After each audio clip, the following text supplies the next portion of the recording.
কথাটা শুনতে যত সহজ মনে হচ্ছে, বাস্তবতায় গেলে অত সহজ পাবেন না।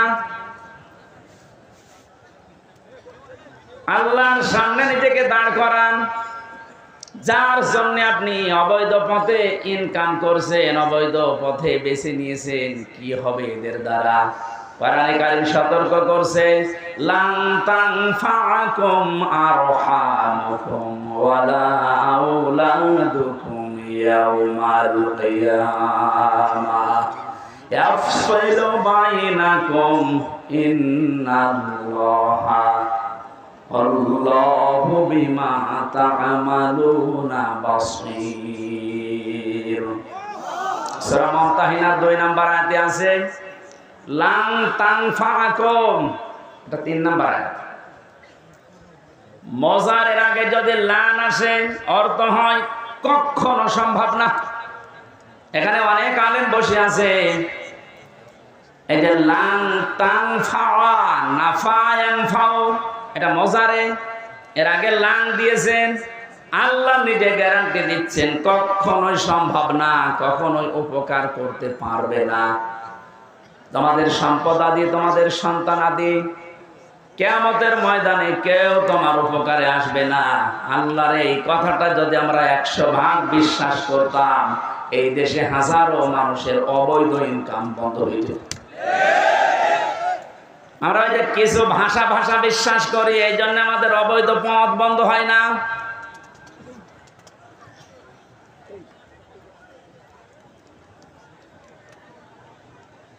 অন্য যে যা করে করুক গা, অন্তত আমি তো ঠিক থাকতে পারি।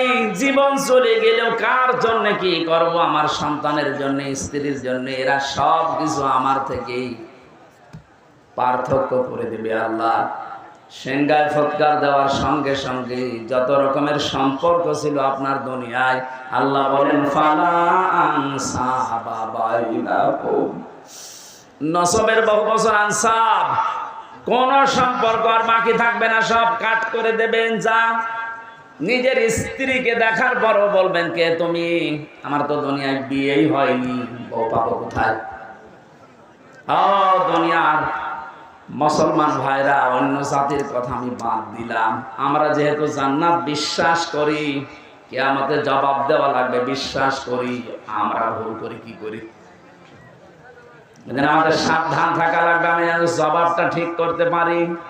এখনই যদি আপনার চোখ বন্ধ হয়ে যায়, বাড়ি পর্যন্ত যেতে পারবেন না। এখান থেকে হয়তো তাড়াতাড়ি বাড়িতে নিয়ে রাতটা পার করতেও দেবে না। ধোয়ানোর পরে জানাজা দিয়ে বলবে যান কবরে দিয়ে দেন। রাতের বেলা থাকলে ওরে আবার পাহারা দেওয়া লাগবে, জিন আসতে পারে। কোথায় আছি আমরা? আপনি একটু নিজের দিকে সত্যি করে ভাবেন তো। দাঁড়িয়ে আছেন আপনি, সত্যি করে বলেন, নিজে ভাবেন, আপনি সত্যি কি পারবেন এই 50, 60, 70 বছরের হিসাব দিতে? আমার তো 6 দিনেই ভয় লাগছে, আপনি 60 বছর পারবেন কি করে? এক গ্লাস পানিরও হিসাব যদি আল্লাহ নেওয়া আরম্ভ করে, বিশ্ব নবী বলেছেন কেউ জান্নাত পাবে না। আল্লাহ যদি দয়া করে বলে যা মাফ করে দিলাম, তাহলে আপনি মাফ পাবেন। ওনার তো মাফ পাওয়ার জন্য কয়েকটা গুণ দুনিয়ায় আপনার ওর ভেতরে থাকা লাগবে। ওই কথাগুলো আজকের তেলাওয়াত কি আয়াতে আছে। আল্লাহ আমার জন্য গফুর হবেন, ক্ষমাশীল হবেন, দয়াশীল হবেন, মেহেরবান হবেন। কখন? নবীজিকে দিয়ে আল্লাহ বলিয়েছেন। ওই কথাগুলো আজকে তাফসীর আকারে আমরা যেন শুনি, মেনে চলতে পারি। বলেন আমিন। বিচারের দ্বিতীয় সিস্টেমে এবার আল্লাহর একা ডাকবেন না, দ্বিতীয় ধাপে এবার ডাকবেন আপনাকে আপনার নেতার সাথে। এটা নামাজের কথা শুনলে যারা আনন্দ পান, রাজনীতির কথা শুনলে যাদের মন খারাপ হয়, এবার এই আয়াতটা আপনি দেখেন তো। ইয়াওমা নাদউ কুল্লা উনাসিন বিইমামিহিম। সূরা বানী ইসরাঈলের 72 নম্বর আয়াতের প্রথম অংশে আছে, আল্লাহ পাক বলেন কিয়ামতে প্রতিটি মানুষকে বিচারের দ্বিতীয় ধাপে এবার আর একা ডাক দেব না, প্রত্যেকটি মানুষকে ডাকবো তার নেতার সাথে। কার সাথে? এই জবাব দেন। আগে নেতা, ইমাম, এরপরে কর্মী। আপনি ভাবেন তো, যার আদর্শ মেনে আপনি রাজনীতি করেন, যাকে আপনি ভোট দেন, যার পেছনে স্লোগান দেন, যার কাছ থেকে টাকা পয়সা খান, এই লোকটা কিয়ামতে আপনার সামনে থাকবে, আপনি পেছনে। ওর যে চেহারা, ওর যে সুরাত সিরাত, আপনি নিজেও জানেন যে ওর চরিত্র কি। আপনার চাইতে আল্লাহ ভালো জানে না? বলেন বলেন। এই লোকটা যদি সামনে থাকে আপনার, আপনি পেছনে, পরে দেখেই তো আল্লাহর রাগ হয়ে যাবে, আপনার পর্যন্ত যাবে। এইরকম লোকের পেছনে থেকে যদি আল্লাহ আপনাকে দেখে কি হবে বলেন? আমার মনে হয় আপনি ধরা খাবেন। অবশ্য ঠিক, মানে তো ধরা খেয়ে বসে আছে।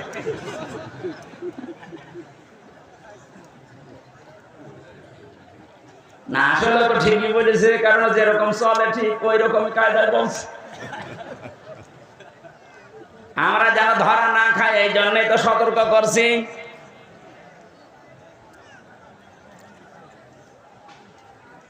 কোরআনে কারীম যেন জানে এই দুনিয়াতে কারোর জন্য একা না, সবার জন্য। কোরআনের আলেম আমরা যারা, আল্লাহর কসম আমরা সবার জন্য। আপনাকে আমি বাঁচাতে চাচ্ছি। শুধু নামাজ দিয়ে রোজা দিয়ে যদি জান্নাতে যাওয়া যেত, আব্দুল্লাহ বিন উবাই আপনার আগে জান্নাতে যেত। এলাকার পুরা জীবন আমি পড়ে দেখেছি, কোন অপরাধ আমি ওর জীবনে সেরকম মেজর পাইনি। তবে একটা বিষয়ও মানতো না, ওর নামাজ ছিল নবীজির পেছনে, মসজিদে নববীতে, কাবা শরীফে।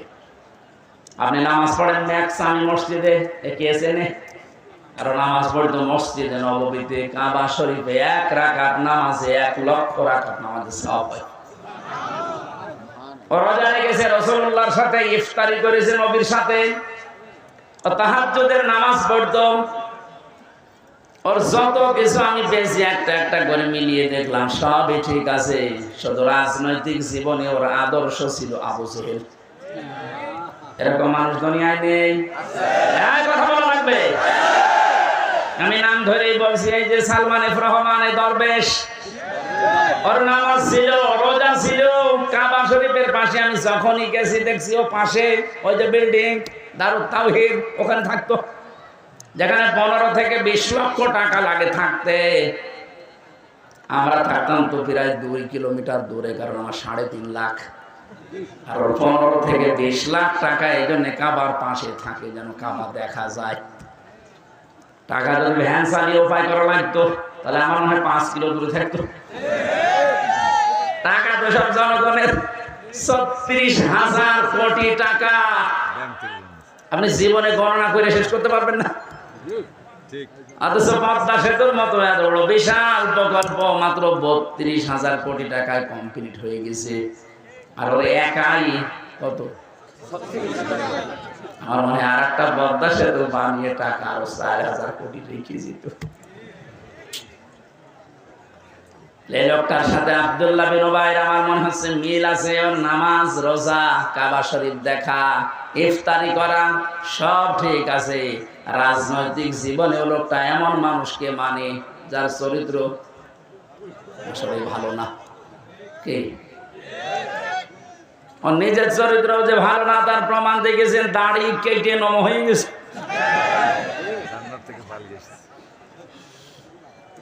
প্রশাসনের লোক যখন ধরতে গেছে, ওরা কিন্তু চিনতে পারে নাই। আর একটা ছিল নমক, আইনের চেয়ারে বসে শুধু বেআইনি কথা বলতো।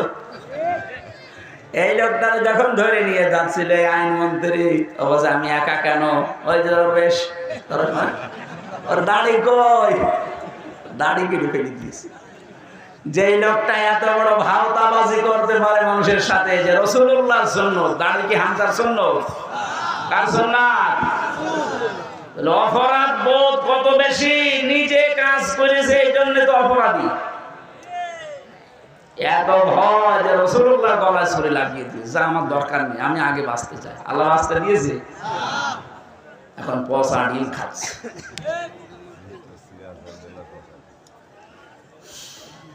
ফরিদপুরবাসী, যেহেতু আপনি বুঝেই ফেলেছেন কিয়ামতের ময়দানে দ্বিতীয় ধাপে আপনাকে আল্লাহ আপনার নেতার সাথে ডাকবে, সুতরাং এমন মানুষের পেছনে থাকা লাগবে যাকে দেখলে আল্লাহ রাসূলের কথা মনে হয় এবং যার কর্ম এবং বাস্তবতা রাসূলুল্লাহর সাথে মিলে যায়।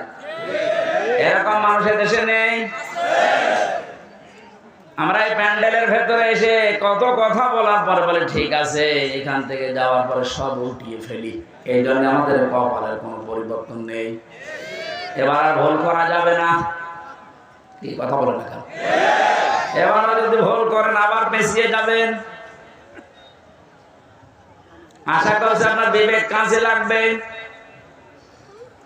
এখানে কোরআনে কারিমের নামাজের কথা বললে আপনি ভালোভাবে মেনে নিয়েছেন, রোজার কথা বললে মেনে নিয়েছেন, অন্যায় যেখানে প্রতিবাদ সেখানে, এটার আরবি নাম জিহাদ।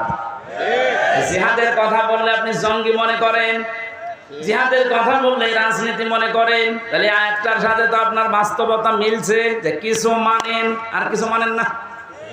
এই আচরণ যদি কোরআনের সাথে কেউ করে, আল্লাহ বলেন কি হবে জানো? ফামা জাযাউ মা ইয়াফআলু যালিকা মিনকুম ইল্লা খিজিয়ুম ফিল হায়াতিদ দুনিয়া। এই লোকটার জীবন আমি লাঞ্ছনা, গঞ্জনা, অপমান, অপদস্থ এগুলো দিয়ে ভরে দেব দুনিয়ার জীবনটা, আর মরণের পরে নিয়ে যাব আসাদ্দিল আযাব, যন্ত্রণাদায়ক এবং কঠিন ভয়ঙ্কর আযাবের দিকে নিয়ে যাব। এটা কোনো কাফেরের বিপক্ষে আল্লাহ বলেছেন, আমি পাইনি। আর কোরআনে কাফেরের বিরুদ্ধে কথা আছে, এটা অন্য কথা। মুনাফিকের বিরুদ্ধে কথা আছে, অন্য কথা। কিন্তু মুসলমান কিছু মানে কিছু মানে না। এদের যে কি শাস্তি দুনিয়ার আখিরাতে আপনি তো দেখলেন। দুনিয়ায় আমরা কিছু মানুষকে দেখতে পাচ্ছি যে অপমানকর শাস্তি আল্লাহ ব্যবস্থা করে দিচ্ছে। আর আসাদ্দিল আযাব যেহেতু দিয়েছে ইসমে তাফসীল, এটা সুপারলেটিভ ডিগ্রি, এর উপরে কোনো শব্দ আরবিতে নেই। আল্লাহ বলেন এমন যন্ত্রণাদায়ক ভয়ঙ্কর কঠিন আযাবের দিকে মরণের পরে নিয়ে যাব, ওটা আমি আল্লাহ ছাড়া আর কেউ জানে না।